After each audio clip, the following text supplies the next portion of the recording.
प्रिय विद्यार्थियों, स्वागत आपका श्री श्याम कॉलेज भादरा के यूट्यूब चैनल पर। देखिए, हम बात कर रहे हैं BA second year Rajasthan geography की, और इसके अंतर्गत हमारा जो लेसन चल रहा था वो लेसन चल रहा था राजस्थान का, हुआ है तंत्र। चलिए हम बात कर रहे हैं राजस्थान के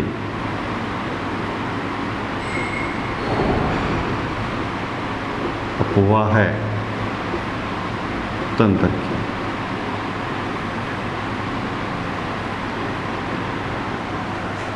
राजस्थान के अफवाह तंत्र में हम लास्ट कड़ी पे थे। हमने बात की थी आंतरिक जल प्रवाह की। आंतरिक जल प्रवाह में जल प्रवाह, इसके अंतर्गत हमने नदियों तथा झीलों, दो क्षेत्रों की बात की थी। आंतरिक जल प्रवाह में हमने नदियों के बारे में देख लिया था, झीलों में देख रहे थे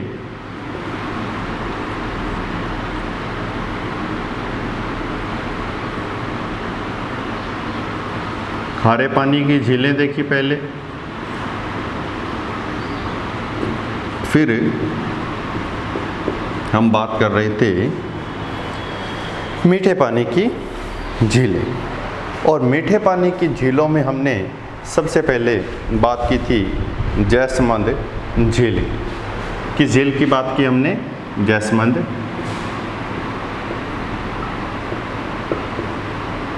झील। महाराणा जयसिंह के द्वारा 1685 से 1691 में इसका निर्माण करवाया गया। सबसे महत्वपूर्ण ये बड़ी झील मानी जाती हैं। किस दृष्टि से? मीठे पानी की दृष्टि से ये झील सबसे बड़ी मानी जाती हैं। अब हम दूसरी बात कर रहे हैं राजसमंद झील।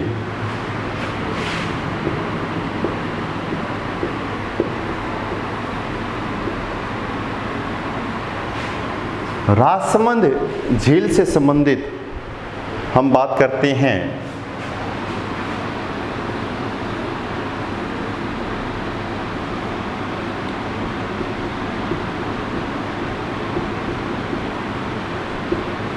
इस राजसमंद झील के निर्माण से संबंधित बात करेंगे तो महाराणा राज सिंह ने राजसमंद झील का निर्माण करवाया। और कब करवाया? 1662 ईस्वी। 1662 में महाराणा राज सिंह ने राजसमंद झील का निर्माण करवाया। और कहाँ पर करवाया? एक स्थान का नाम आता है कांकरोली रेलवे स्टेशन के पास में। कांकरोली रेलवे स्टेशन कहाँ पर है? राजसमंद। वर्तमान दृष्टि से बात करेंगे तो राजसमंद के अंतर्गत है। तो राजसमंद में कांकरोली रेलवे स्टेशन के नज़दीक महाराणा राज सिंह ने 1662 में राजसमंद झील का निर्माण करवाया।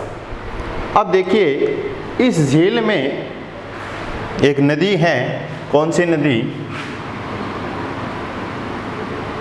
गोमती नदी।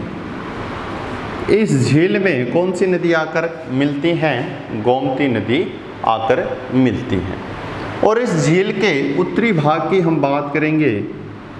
ये उत्तरी भाग,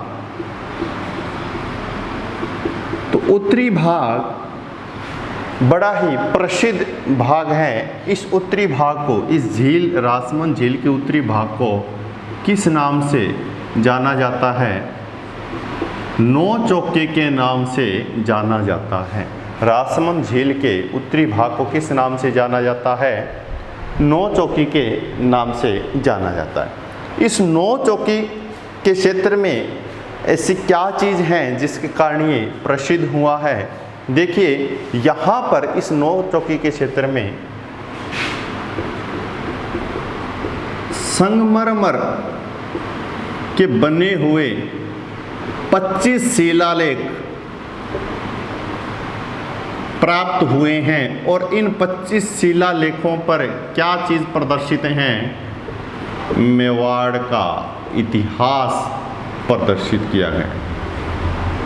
इस 9 चौकी के अंतर्गत संगमरमर के कितने 25 शिलालेख मतलब छोटे छोटे जो पत्थर होते हैं, चट्टानें होती हैं, उन चट्टानों पर खुदाई के माध्यम से कुछ लेख लिखे गए हैं। जब चट्टानों पर कोई लेख लिखा गया है, बड़े बड़े भूस्तंभों पर कोई लेख लिखा गया है, तो वो शिलालेखों में काउंट होता है। और ये कितने हैं? 25 शिलालेख हैं। किसका वर्णन किया गया है? मेवाड़ के इतिहास का वर्णन किया गया। और किस भाषा में किया गया है?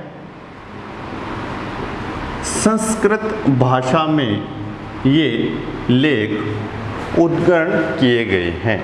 कहाँ पर? 9 चौकी के क्षेत्र में। ठीक है।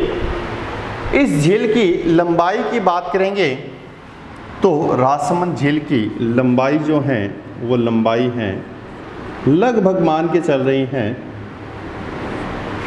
6.5 किलोमीटर पाई जाती। चौड़ाई की हम बात करते हैं, चौड़ाई लगभग इस झील की 3 किलोमीटर पाई जाती। और रासमंद झील है वो झील वर्तमान की दृष्टि से देखें तो सिंचाई के लिए उपयोगी हैं। फिर हम बात करेंगे नौकायान, जो नावें चलती हैं, नावों की दृष्टि से भी ये प्रसिद्ध झील मानी जाती हैं। दूसरी एक विशेषता और देखें हम, ये पर्यटन की दृष्टि से भी महत्वपूर्ण झील मानी जाती है। सिंचाई, नौकायान और पर्यटन की दृष्टि से ये रासमंद झील बड़ी महत्वपूर्ण झील मानी जाती है। तो इस प्रकार से हमने रासमंद झील के बारे में देखा है कि इसके निर्माण महाराजा राज सिंह द्वारा 1962 में कांकरोली रेलवे स्टेशन के नज़दीक। और ये क्षेत्र कहाँ पर है? ये हैं वर्तमान दृष्टि से रासमंद जिले में। इस झील के उत्तरी भाग को 9 चौकी कहते हैं। वहाँ पर 25 शिलालेख मिले हैं संगमरमर पर, और जिन पर मेवाड़ का इतिहास लिखा गया है संस्कृत भाषा में। और इसकी लंबाई 6.5 किलोमीटर, चौड़ाई है 3 किलोमीटर। इसके बाद में हम बात करते हैं अगली झील का, जो विवरण हैं वो किस प्रकार से हैं उसकी हम बात करेंगे।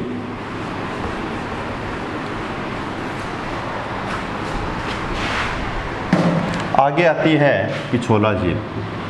कौन सी झील है? पिछोला झील।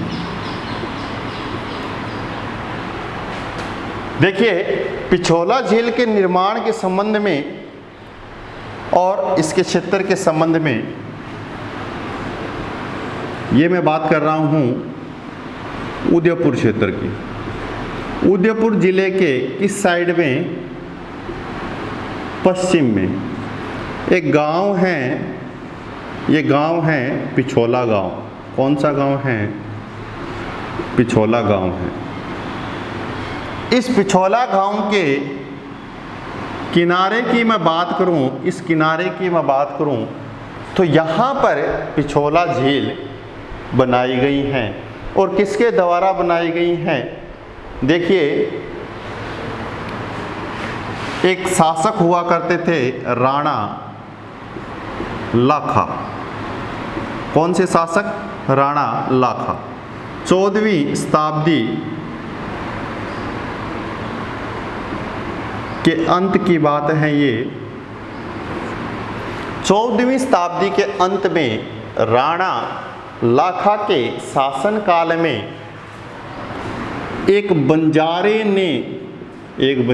ने पिछोला झील का निर्माण करवाया। और ये किस स्थान पर है? उदयपुर के पश्चिम में पिछोला गांव है उस गांव के किनारे वाले भाग में इसका निर्माण करवाया गया है। और इसकी चौड़ाई की बात करेंगे हम तो ये लगभग 7 किलोमीटर चौड़ी झील है। 7 किलोमीटर झील चौड़ी पाई जाती है। इस झील के अंतर्गत 2 क्षेत्र आपको नजर आएंगे, या हम कह सकते हैं 2 महल बने हुए हैं। एक तो हैं जग मंदिर और एक है जग निवास। जग मंदिर और जग निवास। जग मंदिर काफ़ी फेमस हैं। ये ऐतिहासिक दृष्टि से यहाँ पर शासक रहते थे, और 1857 की क्रांति की बात करें तो कुछ लोग इसी जग मंदिर में आकर अपना जो शरण स्थल है वो बना लिया था। छिप गए थे कुछ लोग। और ऐतिहासिक दृष्टि से बात करेंगे तो एक नाम आपने सुना होगा, बादशाह है खुर्रम। बादशाह है खुर्रम। विद्रोही समय में, इसके विद्रोही समय में बादशाह खुर्रम अपने विद्रोही समय में इसी जग मंदिर के अंतर्गत क्या ली थी? शरण ली थी। ये उदयपुर क्षेत्र के अंतर्गत हैं, और उदयपुर के पश्चिम में पिछोला गांव है, वहाँ पर ये जग मंदिर आपको दिखाई देगा। अब वर्तमान में क्या हुआ है, इस जग निवास में लेक प्लेस होटल बना दिया गया है। लेक प्लेस नाम का होटल बना दिया गया। तो ये हमने बात की पिछोला झील की। इसके बाद में एक झील और है जिसकी चर्चा करेंगे हम।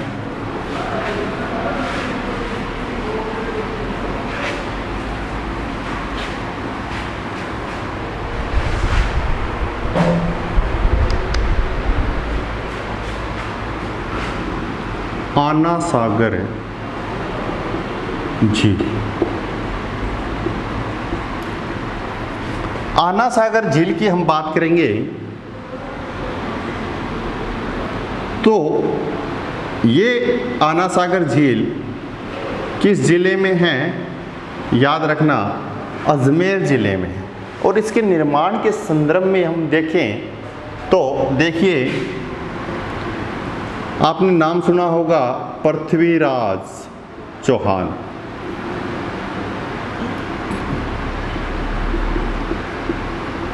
पृथ्वीराज चौहान के पितामह हैं कौन? पृथ्वीराज चौहान के पितामह नाम था आनाजी। क्या नाम था? आनाजी। पृथ्वीराज चौहान के पिता का नाम आनाजी था। इन्होंने 1137 की बात है, 1137 में इस आना सागर झील का निर्माण अजमेर में करवाया। और क्यों करवाया ये देखिए, क्यों करवाया? इस क्षेत्र में, अजमेर के क्षेत्र में शत्रुओं का वध करने के पश्चात जो खून से रंगे हुए हाथ होते थे उनको धोने के लिए, उन्हीं शत्रुओं के खून को धोने के लिए इस झील का निर्माण करवाया गया। तो कई बार ऐसे क्वेश्चन पूछे भी जाती हैं कंपटीशन एग्जाम में कि शत्रु के खून को धोने हेतु किस झील का निर्माण करवाया गया या किसके द्वारा करवाया गया, तो कौन सी आएगी? आना सागर झील का। ठीक है। और इस झील में आपको क्या देखने को मिलेगा? आंतरिक जल प्रवाह देखने को मिलेगा। इसके आंतरिक नीचे के भाग में बहुत सी छोटी छोटी नदियाँ आकर मिलती। ये आंतरिक जल प्रवाह भी इस झील में आपको दिखाई देगा। फिर कुछ समय के पश्चात हम बात करते हैं 1192 की। 1137 में इसका निर्माण हुआ है, हम बात कर रहे हैं 1192 की। तो इस समय मुगल बादशाह हैं पधार चुके थे और इनको ये बड़ा ही विचित्र स्थान लगा, दर्शनीय स्थल लगा, और इन्होंने क्या किया, इस सुंदर से दर्शनीय स्थल में एक बाग का निर्माण करवाया। मुगल बादशाह कौन था? जहांगीर को ये क्षेत्र बड़ा ही सुंदर लगा और यहाँ पर इन्होंने फिर एक बाग का निर्माण करवाया। उस बाग का नाम है दौलत बाग। इस झील के समीप एक बाग बनवाया। किसने बनवाया? मुगल बादशाह है जहांगीर ने एक बाग बनवाया।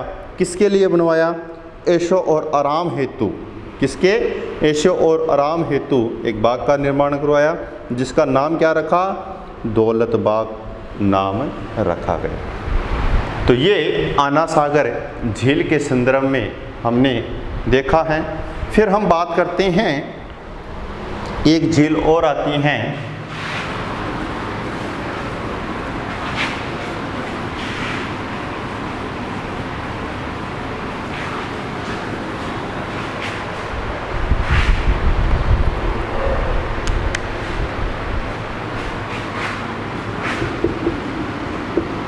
सिलीसेड झील। सिलीसेड झील कहाँ पर स्थित है ये देख रहे हैं हम। देखिए,